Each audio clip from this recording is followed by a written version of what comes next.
In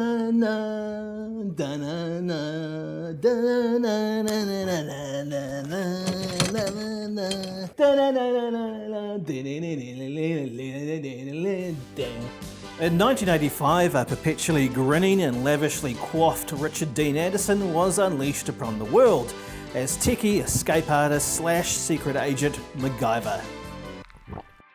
It's a show that's part of the culture, but even better than that, it was part of a lot of people's childhoods. And you know what that means? Nostalgia leverage content. And my name's Angus Macgyver. I have 12 first place science fair trophies, 2 years MIT, 3 years defusing bombs for the military. And what do I do now?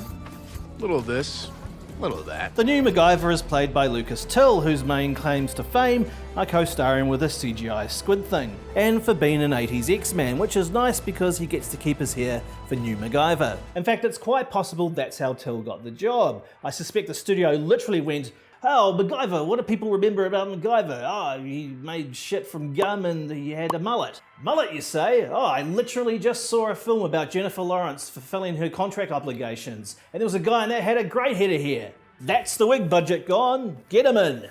No diss to Till, he's a perfectly fine actor, but he plays Macgyver as Han Solo, a charming rogue with a devil-may-care attitude. Best senior analyst in the business. No one's better on a keyboard.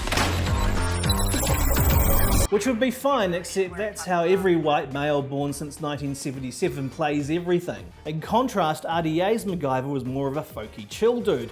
He was content just to observe and let people underestimate him. You know, it's going to take a lot more than you can carry in that knapsack to get you through all this. Well, the bag's not for what I take, Colson. It's for what I find along the way. Although it had all the trappings of a primetime action adventure show, Macgyver, as far as I see it, was more of a reaction against shows like the A-Team.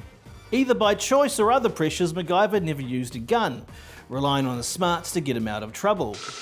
To you, they're milk chocolate. To sulfuric acid, it's lactose and sucrose. C12H22O11. But in 2017, it's made abundantly clear that if circumstances were different, he'd be double-tapping people willy-nilly. It's not a gun. In fact, the #1 thing that gets an undercover operative busted is a concealed weapon. If I don't have one, I don't get busted. Well, what rifle do you recommend? Well, let's see. We've got a good selection of semi-automatics here. Any of them are just the thing. No!